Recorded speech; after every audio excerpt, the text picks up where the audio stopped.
Okay, as I learn, I share here on my channel.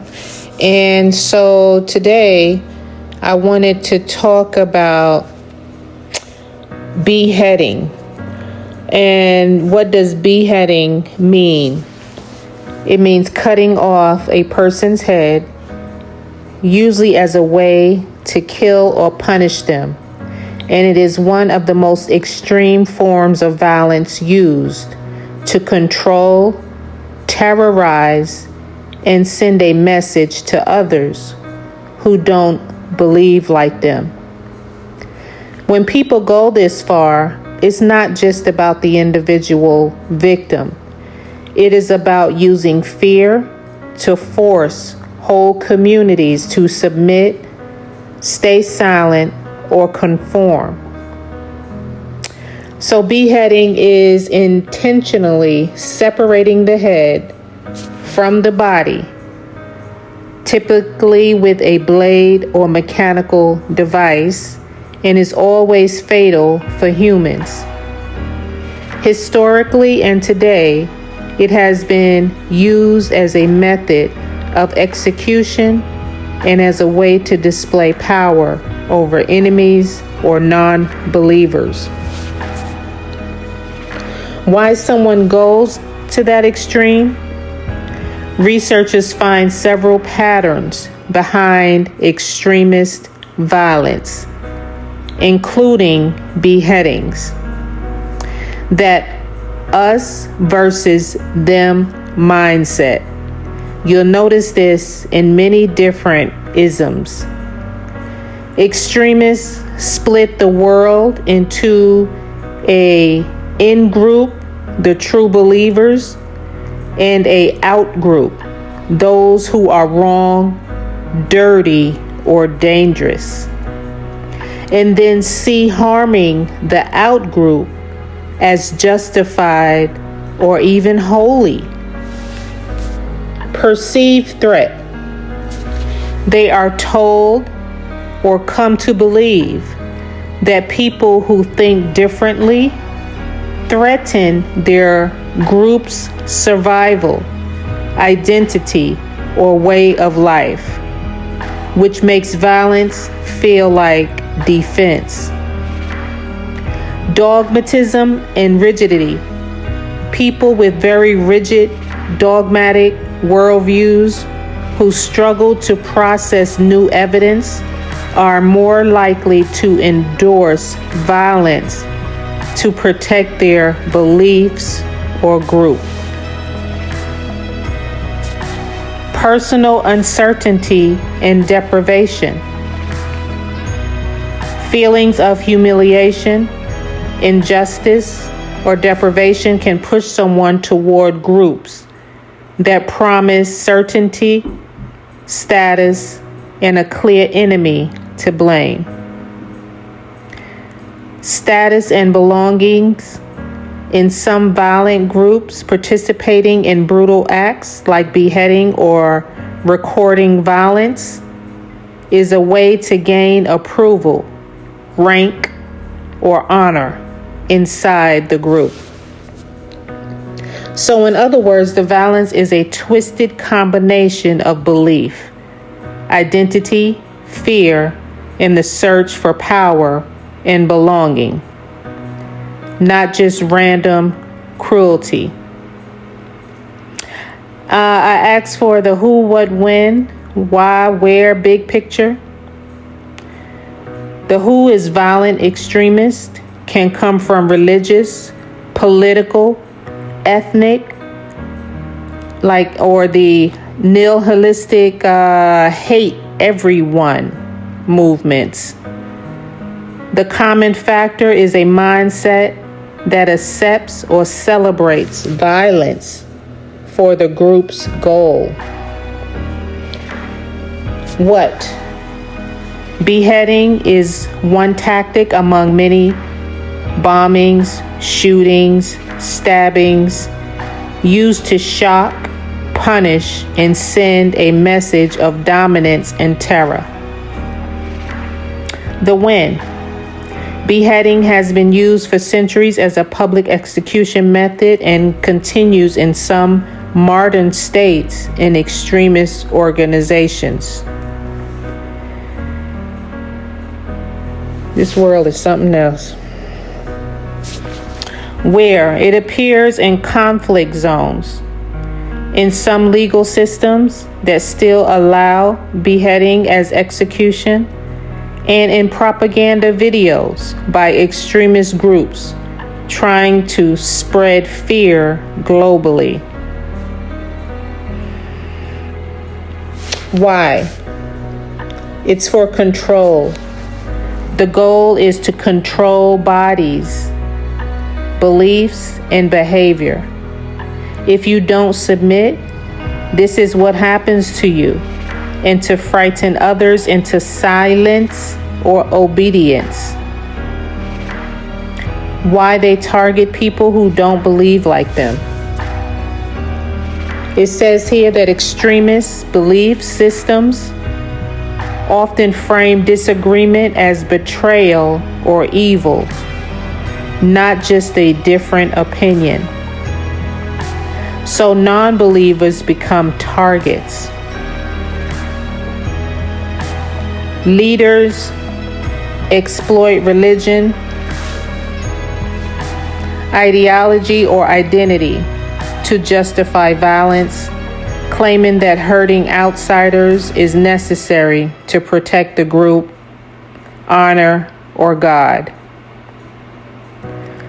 Over time, constant propaganda dehumanizes the outgroup, making it psychologically easier for followers to support or commit extreme acts. A simple illustration: if someone is taught, we are the only good people, they are evil and want to destroy us, so then killing them can feel like doing a hard but necessary job for the group. This is written in the National Institute of Health. Some possible solutions and protections. No single solution fixes this, but researchers and practitioners point to layers of response. Early prevention, teaching critical thinking, media literacy, and emotional skills reduces the pull of rigid, all or nothing ideologies. A lot of times I use the phrase, my way or the highway, your way or the highway. Those type of thinking and demanding type people are those, I can only speak for myself, is what I stay away from and try to limit my exposure. Counter narratives, faith and community leaders can challenge messages that use religion or identity to justify violence, showing alternative, non-violent interpretations. Addressing grievances, tackling real injustices, discrimination and exclusion and poverty, remove some of the fuel extremists use to recruit angry or hurting people.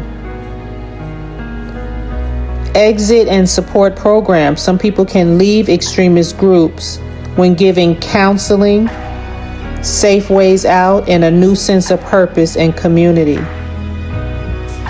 You got to get help and look within self to get help.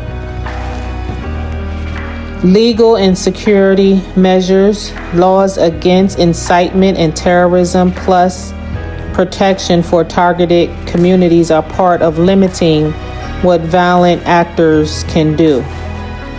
And this is another thing, everybody's calling everybody terrorists to fit their narrative. That's another thing I've been noticing lately. So I'm just using this as a order of protection message. My goal is everything that will protect oneself is what I talk about and what I practice and what I learn about. Protect people's right to believe differently. Protect yourself from extremists and protect against lumping whole groups together because of their actions of a few. So basically, I'm not here to bash any religion, race, class, or immigration status. I'm here to warn about what happens when some people use belief as an excuse to control, threaten, or harm other people. Violence or threats based on religion or belief are human rights issues. They're not just opinions when you start your threats.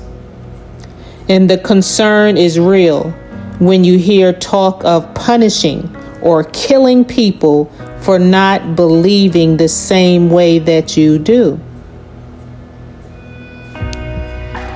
As I learn, I share. I know there are multiple sides of the coin, and I refuse to put everyone in one box. Not all Christians, not all Muslims, not all atheists, not all rich, not all poor, not all black, not all white, not all immigrants, or not all citizens support this kind of extreme thinking. There's a way to keep it balanced and not hateful. Name the behavior in detail, not the whole group. Some extremists believe instead of they all believe. Research on radicalization shows it is specific networks and narratives, not entire religions or communities.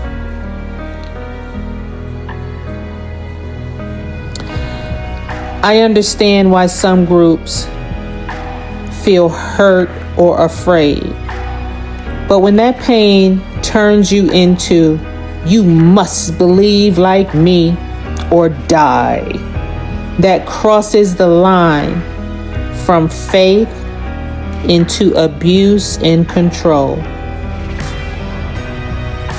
A order of protection angle can be, you can talk about an emotional and spiritual way of being and protect your mind by not letting fear-based messages or violent talk about non-believers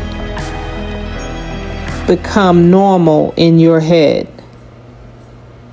It's okay to step back from people, content, or spaces that celebrate harm against others in the name of belief. Encouraging open, respectful conversations and call out incitement to violence when you see it without attacking the whole group or any group at all. The multiple sides of the coin is like you can lay out, there are different sides of a coin. Coin. Like, for example, one side could be people peacefully practicing their beliefs who might be just as disturbed by violent talk as you are. Then the other side of the coin can be people who use belief or identity as a weapon, who support controlling, threatening, or harming others who don't agree.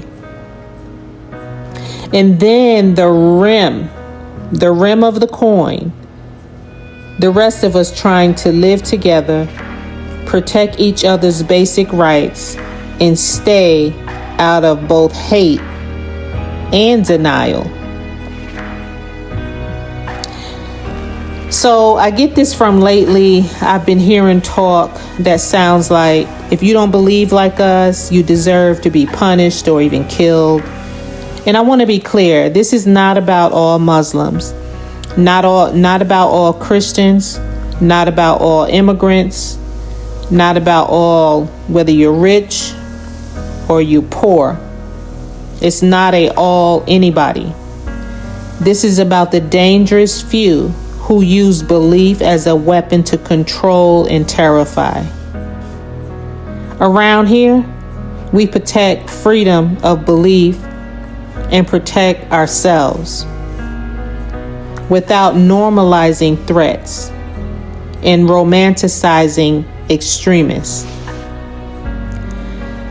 Don't want to put a whole group in one box because of the actions of a few. As I learn more, I'll keep sharing, just so I can continue to stay aware. And if you choose to, here is some things to stay safe, stay aware, and stay human. Thank you.